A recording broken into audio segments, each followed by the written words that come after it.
মই বৰ্তমান আছো তিতাবৰ ৰঙাজানত। প্ৰথমতে মই মুখখন দেখাবলৈ অনুৰোধ কৰিছো। মোৰ লগত আছে ৰূপালী দাস। সকলোৱে ইতিমধ্যে চিনি পাইছে যে মোৰ পৰিবাৰো আছে। আপোনাৰ নামটো আছিলে দিলীপ হাজৰিকা আছে, কংগ্ৰেছী সেৱা দলৰ এজন ব্যক্তি।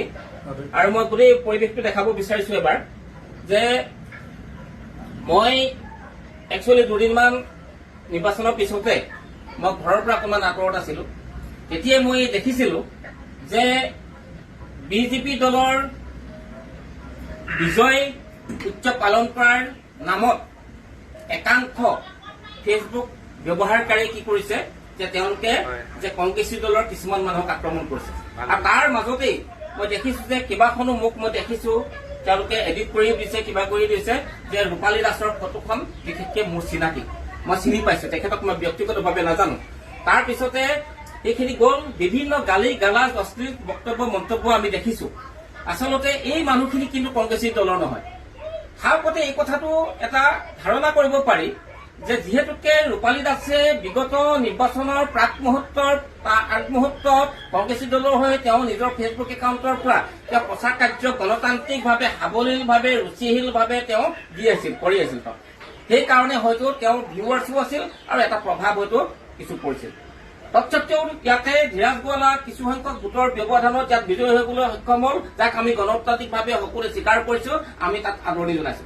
কিন্তু তাৰ পিছতো কিন্তু বিজেপি একাংশ কৰ্মীয়ে বুলি কৈছো মোৰ ভাষাত, যদিও তেখেতে কবলৈ টান পাইছে, যে কি কৰিছে যে তেওঁক গালি গালাজ কৰি আছে। আৰু দেখিছো অকল ইয়াতেই নহয় যে বিভিন্ন ঠাইত দেখিছো, পশ্চিমবংগতো দেখিছো যে এটা সাংঘাতিক ধৰণৰ পৰিৱেশৰ সৃষ্টি হৈছে। সেয়াই নহয়, আজি ৰাতি মধ্যৰাতি মাজৰাতি কি কৰিছে তেখেতৰ ঘৰতে লাগি থকা, যিখন আমি তালৈ গৈ আছো, আমি দেখাব বিচাৰিম যে তেখেতৰ দোকানখন জ্বলাই দিলে। দোকানৰ লগতে ঘৰ আছে, এখন টাটা মেজিক আছে, স্কুটি আছে, চাইকেল আছে, কিতাপ পত্ৰ আছে, ঘৰৰ আচবাব আছে। মই এইফালে দেখাবলৈ অনুৰোধ কৰিছো, এইফালে আপোনালোকে পাৰিলে এইফালে আহক। যে তেখেতৰ ঘৰটো দেখিছে ইতিমধ্যে, আমি ঘৰৰ পৰা ওলাই আহিছো, ওলাই আহি দেখিছে এখন টেবুল, এখন দোকানৰ বস্তু ৰাখে, এখন টাটা মেজিক, এইখন হৈছে তেখেতৰ দোকান আছিলে, এখন ভিতৰৰ পৰা বস্তু বিক্ৰী কৰে। দেখিছে যে এইখন জ্বলাই দিলে। ভালকে ইয়াত মই দেখালে ভাল পাম। দেখাই দিলে যে গেছৰ ষ্টভৰ পৰা আৰম্ভ কৰি যি সা সামগ্ৰী আছিলে গোটেই জ্বলাই কৰি দিলে। আৰু এই কথাটো মই এইখিনিতো জনাব বিচাৰিছো যে তেখেতসকলৰ দোকানেই নহয়, দোকানৰ লগত ঘৰ আছিলে, গাড়ী আছিলে, মটৰ চাইকেল, স্কুটি আছিলে, চাইকেল আছিলে, তাঁতশাল আছিলে। আৰু ৰাতি 1-1:30 বজাত যেতিয়া কোনো শুভাকাংক্ষী ব্যক্তি, বিশেষকৈ ভানু বাইদেউৰ নামটো এতিয়া জানিব পাৰিছো, বিয়া খাই উভতি আহিছিলে, দেখিছিলে যে ডাও ডাওকৈ এই দোকানখন জ্বলি আছিলে, তেতিয়া তেওঁলোকক ঢকিয়াই দুৱাৰত মাতিছিলে। মাতাত তেওঁলোকৰ ঘৰৰ মানুহ 3টি ল'ৰা ছোৱালী তেওঁ স্বামী লৈ শুই আছিলে। ৰাতি শুই থকাৰ পিছত কি কৰিলে যে এই দোকানখন জ্বলাই দিলে। এই দোকানখন জ্বলাই দিয়াৰ পিছত তেওঁলোকে পানী চানী দি সকলোৱে এইখন অগ্নি নিৰ্বাপন কৰিবলৈ সক্ষম হ'ল। অন্যথা কিন্তু এইটো ঘৰ আজি তাৰিখত যিটো দেখিছে, এই ঘৰটো আপোনালোকে দেখা নাপালেহেঁতেন। এওঁ অপৰাধ হ'ল, ৰূপালী দাসৰ অপৰাধ হ'ল যে তেওঁ সাম্প্ৰদায়িক বিজেপি দলৰ হৈ তেওঁ নিৰ্বাচনী প্ৰচাৰত অংশগ্ৰহণ কৰা নাছিল। তেওঁ ধৰ্ম নিৰপেক্ষতাৰ সপক্ষে তেওঁ নিজৰ গণতান্ত্ৰিক মনোভাৱেৰে তেওঁ কংগ্ৰেছী দলৰ হৈ তেওঁ প্ৰচাৰ চলাইছিল ফেচবুক একাউণ্ট যোগে। তাৰ পৰা বিনা মাননি লোৱাকৈ তেওঁ নিজাববীয়াকৈ তেওঁ কৰিছিলে। তেখেতক মই চিনি নাপাওঁ, কিন্তু ফেচবুক যোগেদি মই তেখেতক চিনি পাওঁ। গতিকে আজি মই নৈতিকতাৰ খাতিৰত তেখেতৰ ওচৰলৈ অহাই নহয়। ইতিমধ্যে মই উলিয়াই আনিবলৈ ভাল পাম, আনিবলৈ কৈছে। এজাহাৰখন লিখিছো, এখন লিখিছো। এই এজাহাৰখন লিখিছো মই বিশেষকৈ তিতাবৰ আৰক্ষী থানাৰ অচিক মই অনুৰোধ কৰিম। দীপাংকৰ গগৈ আছে বুলি জানিছো, তেওঁ মোৰ চিনাকি ব্যক্তি, ডেকা ব্যক্তি। যোৰহাটৰ আমাৰ যি SP, তেওঁৰ এজন মোৰ চিনাকি, মোৰ ভাতৃসুলভ ব্যক্তি। আমাৰ সুব্ৰজ্যোতি বৰা, তেওঁ য়ং এনাৰ্জেটিক।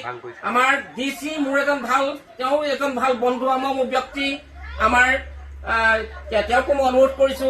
তাৰোপৰি মই ইলেকশ্যন অফিচাৰ হিচাপে যিহেতুকে তেওঁ দায়িত্বত আছে, আমাৰ জিলা নিৰ্বাচনী বিষয়া, তেওঁ আমি সকলোকে আমি অনুৰোধ কৰিছো, DGPক অনুৰোধ কৰিছো যে নিৰ্বাচনী হিংসাৰ নামত যাতে এনে কাৰ্য ভৱিষ্যতলৈ নহয়।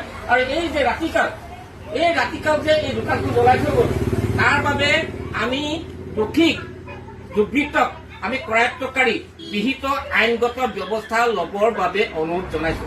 লগতে এই আপাহতে মই আইনৰ ছাত্ৰ হিচাপে ক'ব বিচাৰিম যে আচলতে ঘৰ জ্বলোৱাৰ পানিছমেণ্ট হৈছে মাৰ্ডাৰ কেছত যেনেকৈ হত্যাকাৰী যেনেকৈ পানিছমেণ্ট আছে, তেওঁ কি কয় আজীৱন কাৰাবাস বা ফাঁচি হ'ব পাৰে।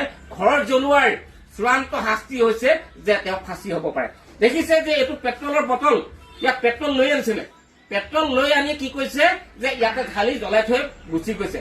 মই ভাবিছো যে ইয়াতে মই পুলিচ অফিচাৰ নহয়, তথাপিতো যিহেতুকে ৰোড চাইড এখন দোকান, গতিকে তিতাবৰৰ যিটো এইটো তিনিআলিৰ পৰা মই ভাবিছো চিনামৰালৈকে যদি আমি সেই সময়ৰ আগে পাছে যদি আমি গাড়ী মটৰ চাওঁ, চাইকেল চাওঁ, মানুহ অহা পৰা চাওঁ, সন্দেহজনক ব্যক্তি পাওঁ, তেনেকুৱা ধৰণৰ তদন্ত কৰিলে হয়তো এই যি দুষ্কাৰ্য কৰা ব্যক্তি অতি সোনকালে আমাৰ মাজলৈ বা ৰাইজৰ মাজলৈ আহিব।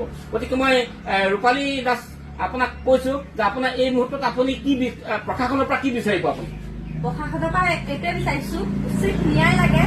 আজি যদি সেই ৰাস্তাৰে যোৱা অচিনাকি গাড়ীৰ মানুহে যদি আমাৰ ঘৰত যদি নুঠালেহেঁতেন, হয়তো আজি আমি এনেকৈ নাথাকিলোহেঁতেন, মৃত্যু মুখত পৰিলোহেঁতেন। আজি কংগ্ৰেছ বিজেপি বুলি ভিডিঅ' বনালো বুলিয়ে কোনোবাই যে মৃত্যু মুখলৈ ঠেলি দিব, সেইটো আইনীভাৱে মানে আইনত পৰে নেকি? সেয়াকে কলো। আজি মোৰ লগত এয়া হৈছে, কালিলৈ কি হব ঠিক নাই। আপোনালোকে উচিত ন্যায় লাগে। ৰাস্তা কাষে কাষে প্ৰতি ঘৰ মানুহতে থাকিব পাৰে চিচি কেমেৰা, আপোনালোকে চিচি কেমেৰাত ধৰা পেলাওক। আজি মোৰ হৈছে, কাইলৈ আপোনালোকৰো হব। সেয়াকে কলো, মোক ন্যায় লাগে, মোক ন্যায় লাগে। মানে আজি যদি সেই দাদাকেইজনে, ভগৱান বুলি কৈছো, তেওঁলোকে যদি আজি মোক নবচালেহেঁতেন, হয়তো মোৰ আজি মৃত্যু হলেহেঁতেন, ল'ৰা ছোৱালীকেইটা মৃত্যু হলেহেঁতেন। দাদালৈ বহুত বহুত ধন্যবাদ থাকিলে। আজি ফেচবুকৰ যোগেদি মোক আজি ইমান কম সহায় কৰি থকাৰ কাৰণে, মানৱতাৰ খাতিৰত আহিছে তেখেত। মই আহিছো সম্পূৰ্ণ ইয়াতে, কোনো মই অধিবক্তা হিচাপে অহা নাই, মই এজন নাগৰিক হিচাপে আহিছো। মই বিনা মাননিত আহিছো, মই নিজ ইচ্ছাৰে আহিছো, মোৰ পৰিবাৰ ইয়াত আহিছে। আৰু লগতে মই এই দোকানখন মোৰ ওচৰৰ পৰা আচলতে কেনেকে ধৰণে আপোনালোকে ওচৰৰ পৰা যদি নেদেখায়, এই চাওক এইফালে চাওক যে জ্বলাইছে, যিহেতুকে তলত দেখিছেনে, দেখিছে যে জ্বলাই গোটেই ইয়াত গাড়ী বস্তু আছিলে, ইয়াত অন্যান্য সামগ্ৰী আছিলে, জ্বলাই ছাই কৰি দিয়ে। চিন্তা কৰক, এইখন হৈছে এলুমিনিয়াম প্লেট, কিন্তু জ্বলি গৈছে, ইয়াত কাগজ নহয়। গতিকে মই কৈছো যে ইয়াৰ উচিত ব্যৱস্থা ল'ব লাগিব। গণতান্ত্ৰিক দেশৰ আমি নাগৰিক, মই এজন আইনৰ ছাত্ৰ, মই এটা সন্মানী সন্থাৰ এটা সভাপতি হৈ আছো। গতিকে মই আহিছো, মোৰ এটা নৈতিক দায়িত্ব আছে। মই কৈছো কালিলৈ যদি বিজেপি দলৰে হওক, অগপ দলৰে হওক, অন্যান্য দলৰ ক্ষেত্ৰত যদি এই ঘটনা ঘটে, আমি ধিক্কাৰ দিম, আমি ধিক্কাৰ দিম। আমি কেতিয়াও এনেকুৱা ধৰণৰ ঘটনা পৰিঘটনা নিবিচাৰো। এই ক্ষেত্ৰত কিন্তু নৱনিৰ্বাচিত যি MLA যদি দায়িত্ব লোৱা নাই, ধীৰাজ গোৱালে ডাঙৰীয়া আৰু মই দৃষ্টিগোচৰ কৰিলো। যোৰহাটৰ যি লোকসভাৰ সাংসদ আমাৰ গৌৰৱ গগৈ ডাঙৰীয়া দৃষ্টিগোচৰ কৰিলো। আমাৰ DC, SP, ইলেকশ্যন অফিচাৰকে ধৰি আমি আৰু তিতাবৰ SDPO, SDO তেওঁলোকক আমি জনালো যে ইয়াৰ কিন্তু ব্যৱস্থা আমি বিচাৰিম, ইয়াৰ ব্যৱস্থা আমি বিচাৰিম। ইতিমধ্যে মই কৈছো যে এজাহাৰখন লিখাই নহয়, আমি বিভিন্ন কৰ্তৃপক্ষলৈ, মই পঢ়ি নুশুনাও, কৰ্তৃপক্ষলৈ district election commissioner, DGP Ulubari Guwahati, SP Jorhat district, member of parliament Jorhat Lok Sabha constituency, আমি সকলোলৈকে ইয়াৰ প্ৰতিলিপি প্ৰেৰণ ইতিমধ্যে কৰিবলৈ লৈছো। গতিকে শ্ৰদ্ধাৰ ৰাইজসকলক কৈছো, শুভাকাংক্ষী বন্ধুসকলক কৈছো, লগতে মই বিজেপিৰ যিসকল সদস্য, মোৰ শুভাকাংক্ষী বহুত বন্ধু আছে, তেওঁলোকক সুধিছো, সঁচাকৈয়ে এইটো এটা কাম, ভাল কাম হ'ব পাৰেনে? আপোনালোকে সঁচাকৈ নিন্দা নিদিবনে যে কোনোবাই কাৰোবাৰ হৈ প্ৰচাৰ কৰিলে বুলি সম্পূৰ্ণ গণতান্ত্ৰিকভাৱে তেওঁ গাত উঠাবলৈ তেওঁ প্ৰচাৰ কৰিবলৈ যোৱা নাই, দাবী ধমকি দিয়া নাই, তেওঁ অকণমান হাঁহি মাতি তেওঁ আচলতে তেনেকুৱা ধৰণৰ ভিডিঅ' কিছু বনাইছিলে কংগ্ৰেছৰ সপক্ষে। বিজেপিকো বিশেষ গালি গালাজ তেওঁ কোৱা নাই, অসাংবিধানিক কোনো অশ্লীল কথা কোৱা নাই। তাৰপিছত আপোনালোকে সঁচাকৈ এই ঘৰ জ্বলোৱা কাৰ্য, দোকান জ্বলোৱা কাৰ্য কোনোবাই সমৰ্থন কৰিব? দোকান জ্বলোৱা কাৰ্যটো সঁচাকৈ কোনোবাই সংবিধানসন্মত ক'ব, আইনসন্মত ক'ব? গতিকে মই বিচাৰিছো পুনৰবাৰ তিতাবৰ OC দীপাংকৰ গগৈ ডাঙৰীয়া, যোৰহাটৰ SP সুব্ৰজিত বৰা ডাঙৰীয়াকে ধৰি আমাৰ DC ডাঙৰীয়া সকলোৱে দৰকাৰ হলে ইয়ালৈ আহক। কাৰণ খাণ্ডৱ দাহৰ ফিৰিঙলিৰ পৰা খাণ্ডৱ দাহ হয়। গতিকে ভৱিষ্যতলৈ কিন্তু বহুত ডাঙৰ ঘটনা পৰিঘটনা কিছুমান হ'ব পাৰে ইয়াৰ দ্বাৰা, কাৰণ কিছুমান মানুহে ওচৰতাই এনেধৰণৰ ডাঙৰ কাৰ্য কৰিব পাৰে। ইয়াৰ ফলস্বৰূপে কিন্তু দলীয় সংঘাত হ'ব পাৰে, সাম্প্ৰদায়িক সংঘাত হ'ব পাৰে। আমি সচেতন নাগৰিক হিচাপে যিটো আমি নিবিচাৰো। ধন্যবাদ। মই পুনৰবাৰ আশা কৰিম যে ইয়াৰ এটা উচিত বিচাৰ লাগিব।